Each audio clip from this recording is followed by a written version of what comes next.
Hello! So for today's vlog, ituturo ko sa inyo kung paano gumawa ng custard cake gamit ang whole eggs. Madali lang at siguradong masarap.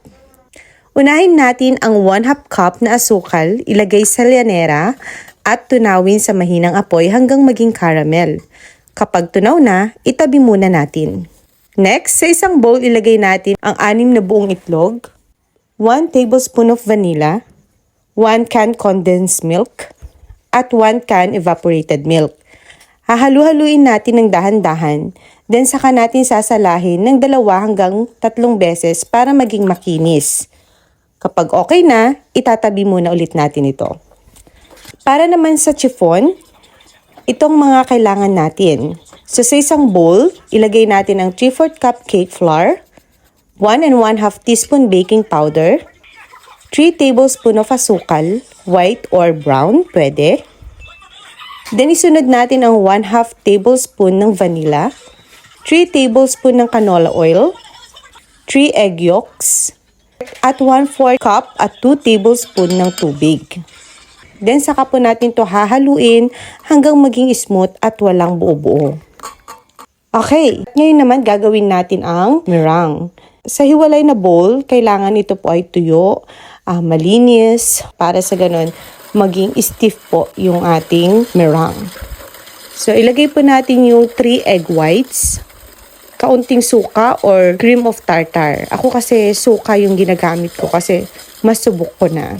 Although ginagamit ko rin ang cream of tartar, pero mas gusto ko tong suka. I-mix po natin to hanggang bumula ng mga ilang minuto. Tapos, unti-unti po nating idadagdag yung 3 1/2 tablespoon ng asukal. So, pwede rin po ang white or brown. So, i-mix po natin ito hanggang maging stiff peak. Okay.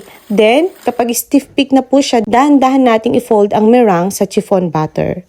Huwag din po nating i-overmix para maging malambot po yung ating cake. Ngayon, ilagay naman na po natin dito sa ating caramel yung ating leche flan mixture. Ayan. Then, isunod po natin, ilagay natin ng dahan-dahan sa ibabaw naman po yung chiffon butter natin. Then, ibibake po natin siya, water bath, at 35 degree Fahrenheit or 160 degrees Celsius for 50 minutes. Kung wala naman po tayong oven, pwede rin po natin siyang i-steam ng 45 to 50 minutes sa medium heat lang. At siguraduhin po nating may takip, malinis na basahan paglulutuan para hindi po tumulo yung tubig sa butter natin. Ayan. So, ayan na po yung ating custard cake. Malambot ang chiffon at creamy ang flan. Perfect pang merienda o panghanda kapag holidays. Yun lang. Hope you like it. If you like it, please share po and subscribe to my channel.